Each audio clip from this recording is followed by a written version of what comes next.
출애굽기 22장 16절 17절 말씀 같이 한 목소리로 봉독하겠습니다. 시작. 사람이 약혼하지 아니한 처녀를 꾀어 동침하였으면 납폐금을 주고 아내로 삼을 것이요 만일 처녀의 아버지가 딸을 그에게 주기를 거절하면 그는 처녀에게 납폐금으로 돈을 낼지니라. 아멘. 한 남자가 약혼하지 않은 처녀와 동침했으면 둘은 결혼을 하면 됩니다. 단 조건이 있습니다. 약혼이 하지 않은 처녀와 동침한 남자는 납폐금을 내야 결혼할 수 있습니다. 납폐금을 주어야 동침한 처녀를 아내로 맞이할 수 있습니다. 16절 다시 읽겠습니다. 16절 시작. 사람이 약혼하지 아니한 처녀를 꾀어 동침하였으면 납폐금을 주고 아내로 삼을 것이요. 납폐금은 결혼 지참금입니다. 결혼하지 않은 처녀와 동침을 했으면 처녀의 아버지의 혼인 승낙을 받고 나서 남자는 납폐금, 결혼 지참금을 주어야 그 여자를 아내로 삼을 수 있었습니다. 납폐금, 이 결혼 지참금은 누구에게 주어야 하냐면 결혼을 승낙해준 처녀의 아버지에게 주어야 됩니다. 처녀의 아버지에게 결혼 지참금을 주어야 남자는 처녀를 아내로 맞이해서 살 수 있습니다. 남자가 처녀 아버지에게 준 결혼 지참금은 남편이 죽으면 아내의 생계비로 사용되었습니다. 일반적으로 은 50세겔 정도였습니다. 그리고 결혼 지참금은 아버지가 노동력의 대가로 받았습니다. 당시 농경사에서는 남자든 처녀든 가정에 아주 중요한 노동을 감당했습니다. 결혼한다는 것은 한 가정의 중요한 노동력을 잃어버리는 것입니다. 그래서 신랑은 신부를 아내로 데려가는 대신에 결혼 지참금을 처녀의 아버지에게 주어야 됐습니다. 그런데 한 남자가 결혼하지 않은 처녀와 동침을 했을 때 결혼하지 않아도 되는 예외 조항이 있습니다. 처녀의 아버지가 결혼을 반대할 경우입니다. 처녀의 아버지가 결혼을 반대하면 둘은 결혼할 수 없습니다. 그러면 처녀와 동침한 남자는 어떻게 해야 됩니까? 처녀에게 납폐금을 주어야 됩니다. 결혼하지 않아도 처녀의 순결을 상실한 것에 대한 배상으로 반드시 납폐금을 주어야 됩니다. 17절 함께 읽습니다. 시작. 만일 처녀의 아버지가 딸을 그에게 주기를 거절하면 그는 처녀에게 납폐금으로 돈을 낼지니라. 아멘. 당시 고대 사회에서 자녀들은 아버지의 소유물이나 다를 바가 없었습니다. 딸의 순결을 상실하는 것은 아버지 입장에서는 재산권 침해를 당한 것과 똑같은 것이었습니다. 따라서 만약 여자의 아버지가 남자를 딸의 신랑감으로 부적절하다고 판단되면 혼인은 성납될 수 없었습니다. 그러면 남자는 처녀의 아버지에게 입힌 폐해를 배상해야 됩니다. 결혼 지참금 정도에 해당되는 돈을 처녀의 아버지에게 지불해야 됩니다. 이렇게 하면 이제 처녀와 동침함으로 발생한 모든 일들은 이제 일단락이 됩니다. 여러분, 이 동침한 것에 대한 보상으로 납폐금을 내는 것이 오늘 우리에게 주는 영적 교훈이 무엇인지 한번 살펴보겠습니다. 딸의 순결을 상실한 것에 대한 보상법이 오늘 여러분과 저에게 주는 첫 번째 교훈이 무엇이냐면 죄를 범한 자는 반드시 그 책임을 져야 한다는 영적 교훈입니다. 한 남자가 약혼하지 아니한 처녀를 꾀어서 동침했으면 반드시 배상하게 했습니다. 꾀어서 동침을 했으면 그 부모에게 결혼 지참금, 납폐금을 내게 했습니다. 그리고 납폐금을 낸 다음에 비로소 자기 아내로 맞이할 수 있게 했습니다. 만약에 처녀의 아버지가 자기 딸을 그에게 아내로 주기를 거절하면 그 처녀에게 납폐금으로 돈을 내게 했습니다. 이렇게 하게 한 목적이 무엇입니까? 자기가 저지른 죄에 대한 책임을 지게 한 것입니다. 어떤 죄를 범했든지 죄를 범했으면 물질적으로든 정신적으로 육체적으로 반드시 책임을 지게 한 것입니다. 그런데 죄의 무게가 너무 크면 어떻게 하겠습니까? 죄값이 너무 크면 어떻게 하겠습니까? 죄에 대한 형벌로 죽게 했습니다. 죽음으로써 죄에 대한 책임을 지고 갚을 수 있게 했습니다. 영영 용서받을 수 없는 죄에 대해서는 자신이 죽음으로 죄에 대한 책임을 지게 했습니다. 그래서 죄의 삭은 사망이라고 말씀한 것입니다. 죄의 열매, 죄의 결과는 사망이라고 말씀한 것입니다. 죄에 대한 책임은 인간이 죽는 것밖에 없다는 것입니다. 하나님께서는 처음 사람을 하나님의 형상대로 창조하셨습니다. 하나님이 형상대로 사람을 만드신 하나님은 한 가지 계명을 주십니다. 선악을 알게 한 나무의 열매를 먹지 말라. 너희가 먹는 날에는 반드시 죽으리라 라는 말씀, 계명을 주십니다. 죄를 지은 책임이 무엇이라는 것입니까? 죄를 범하면 무엇으로 책임을 져야 한다는 것입니까? 사망입니다. 하나님 말씀을 범한 죄에 대한 책임은 반드시 죽는 것이라는 말씀입니다. 그런데 하나님의 계명을 받은 인간이 어떻게 합니까? 하나님 말씀에 불순종합니다. 사탄의 유혹을 받아서 죄를 범하게 됩니다. 죄를 범함으로 선악을 알게 한 나무의 열매를 따먹습니다. 하나님께서는 죄를 범한 인간을 어떻게 합니까? 죄에 대한 책임을 지게 합니다. 하나님께서 말씀하신 그대로 죄에 대한 책임을 지고 죽게 합니다. 반드시 죽으리라. 그래서 범죄한 인간은 반드시 죽게 됩니다. 범죄한 모든 인간은 한 번 죽는 것이 정해졌습니다. 범죄한 인간에게 임한 죽음은 세 가지 죽음이 있습니다. 첫 번째는 몸이 죽는 것입니다. 모든 인간은 반드시 그 몸이 한 번은 죽습니다. 그 몸이 죽으면 영혼은 하나님께로 떠나갑니다. 두 번째 죽음은 영적인 죽음입니다. 사람이 죄를 범함으로 하나님과의 관계가 단절되는 것입니다. 영적으로 하나님과 관계가 끊어지는 것입니다. 생명이신 하나님으로부터 끊어지니까 그것이 곧 영적 죽음입니다. 하나님과 친밀히 교제할 수 없도록 하나님으로부터 떨어져 나간 것을 죽음이라고 말합니다. 영적 죽음을 당한 것입니다. 세 번째는 영원한 죽음입니다. 한 번 인간이 몸이 죽으면 그 후에는 그 영혼이 하나님께로부터 하나님께 가서 심판을 받게 됩니다. 타락한 영혼이 하나님께 심판을 받습니다. 하나님 앞에 간 그 영혼, 범죄한 인간이 받는 심판은 어떤 심판입니까? 영원한 심판입니다. 영원한 형벌, 영원한 불못에 던져지는 영원한 사망을 당하게 됩니다. 사람이 하나님 앞에서 범죄함으로 감당해야 할 대가는 너무 큽니다. 범죄한 인간이 책임을 져야 할 형벌은 영원한 죽음입니다. 죄와 사망의 종으로 이 땅에 살다가 결국 영원한 불못인 지옥에 던져지는 것입니다. 사탄의 노예로 살다가 사탄과 함께 영원한 불못에 던져지는 것이 범죄한 인간이 감당해야 할 죄에 대한 책임입니다. 영원한 사망으로 죄에 대한 책임을 감당해야 됩니다. 이것이 범죄한 인간에게 정해진 운명입니다. 어떤 사람도 인간에게 정해진 이 죽음의 길을 피할 수 없습니다. 죄에 대한 책임을 누구도 회피할 수 없습니다. 더구나 오늘 본문처럼 자기 죄에 대한 책임을 지기 위해서 납폐금을 지불할 수도 없습니다. 자기 목숨을 죄에 대한 속전으로 낼 수도 없습니다. 이미 타락했기 때문에 죄에 대한 보상금을 지불할 수도 없습니다. 죄로 더러워진 자기 생명을 주고 죄와 사망으로부터 해방될 수도 없습니다.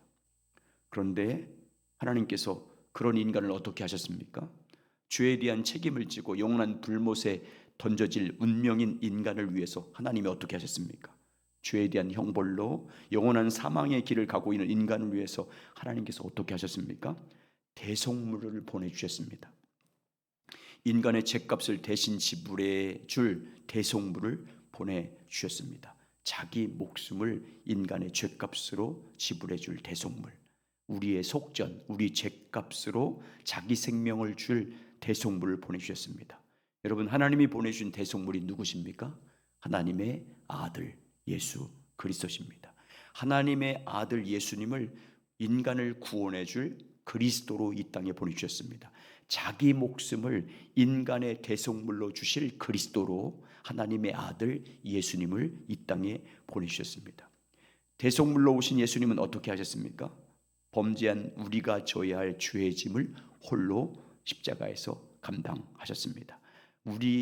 내가 지은 죄에 대한 책임으로 죽어야 할 내 대신 그리스도께서 대신 죽으셨습니다.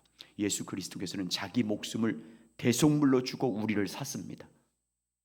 하나님의 아들 예수님은 십자가의 죽으심으로 자기 생명을 속전으로 우리 죄값으로 주고 우리를 사서 우리를 하나님의 소유된 백성이 되게 하셨습니다. 자기 피값을 주고 우리를 사서 십자가에서 흘린 피로 우리의 모든 죄를 다 사해 주셨습니다.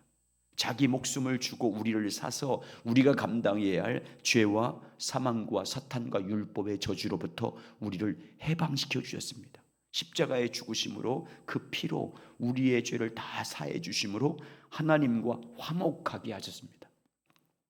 하나님의 자녀가 되게 하셨습니다. 사망에서 생명으로 옮겨주셨습니다. 그래서 우리는 영원한 사망을 당하지 않게 됐습니다. 한마디로 우리를 구속하셨습니다. 자기 목숨을 십자가에 내주고 우리를 사서 해방시켜 주심으로 말미암아 자유케 하셨습니다. 죄로부터 자유케 하셨고 사망으로부터 자유케 하셨고 사탄으로부터 해방시켰고 그리고 율법의 저주 아래로부터 우리를 완전히 속량해 주셔서 자유케 하셨습니다. 한번 찾아보겠습니다. 갈라디아서 3장입니다.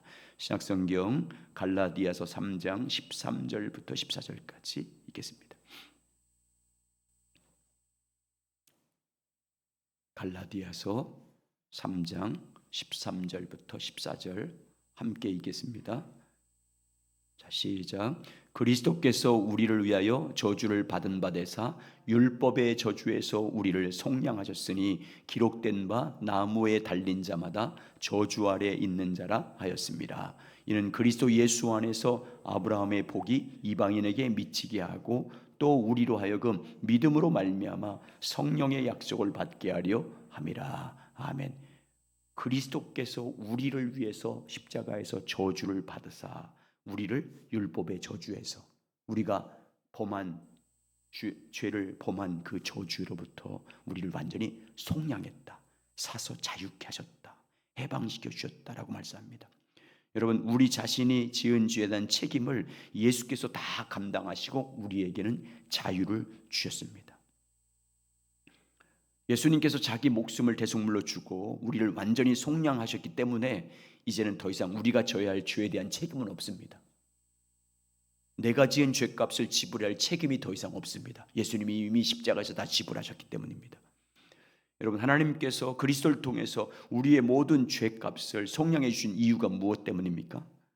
우리가 감당해야 할 죄에 대한 책임을 지고 예수님께서 죽으신 목적, 이유가 무엇입니까? 자기 목숨을 대속물로 주고 우리를 사서 다 속량하여 우리를 자유케 하신 하나님의 목적이 무엇입니까? 자기 목숨을 주고 우리를 사서 하나님의 소유된 백성으로 삼으신 목적이 무엇입니까? 우리로 하여금 이제부터는 죄에 대해서는 죽고 오직 하나님을 위해서 살게 하기 위해서라고 말씀합니다.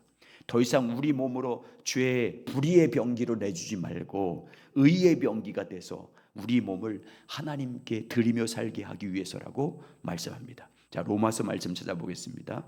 로마서 6장입니다. 로마서 말씀 또 몇 군데 보겠습니다. 자, 로마서 6장 10절부터 13절까지 말씀.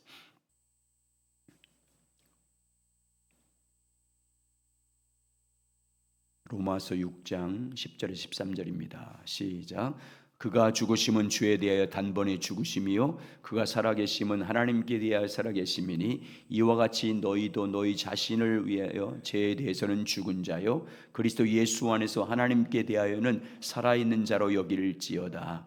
그러므로 너희는 죄가 너희 죽을 몸을 지배하지 못하게 하여 몸의 사욕에 순종하지 말고 또한 너희 지체를 불의의 무기로 죄에게 내주지 말고 오직 너희 자신을 죽은 자 가운데서 다시 살아난 자 같이 하나님께 드리며 너희 지체를 의의 무기로 하나님께 드리라. 아멘.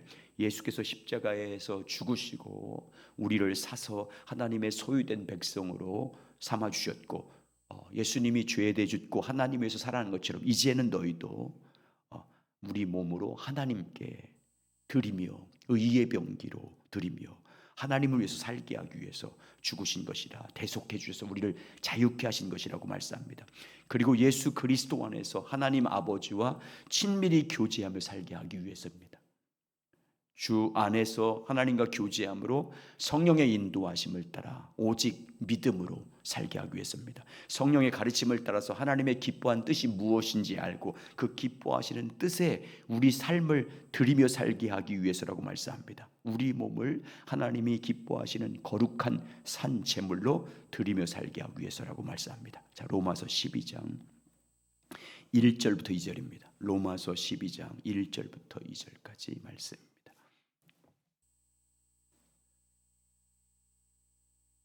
같이 읽겠습니다. 시작.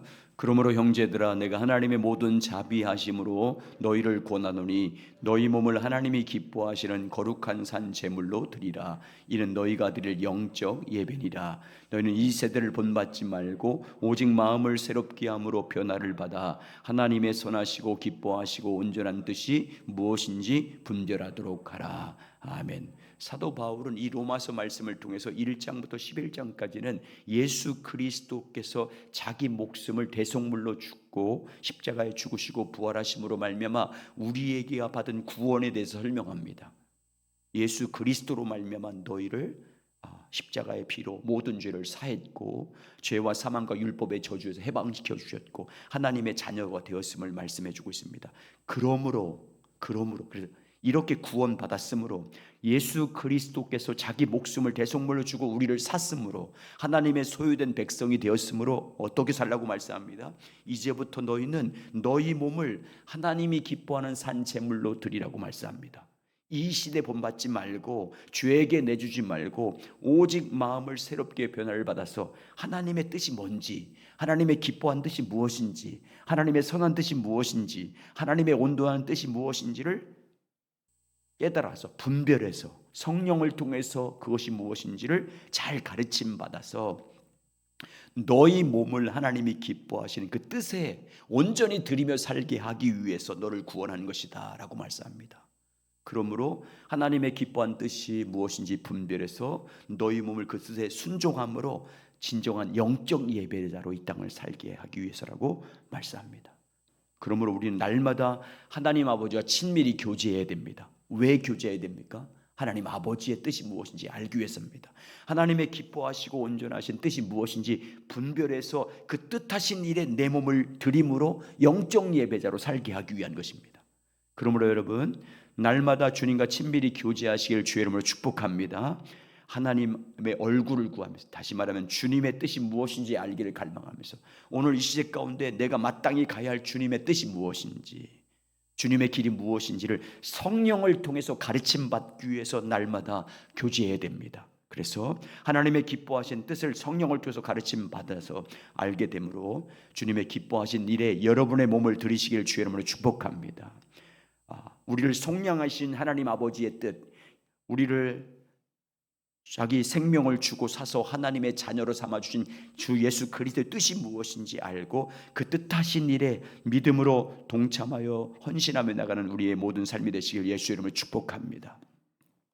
날마다 교제할 때마다 성령의 인도하심을 받아서 하나님의 선하신 뜻에 순종함으로 여러분의 몸을 영적 예배자로 이 땅을 살아가시길 예수님의 이름으로 축복합니다. 그래서 하나님께 영광을 돌리고 또 교회의 큰 덕을 세우며 여러분 삶에는 하나님의 임재와 하나님의 은혜와 때를 따라 돕는 놀라운 하나님의 사랑을 충만하게 누리며 살아가시길 예수님의 이름으로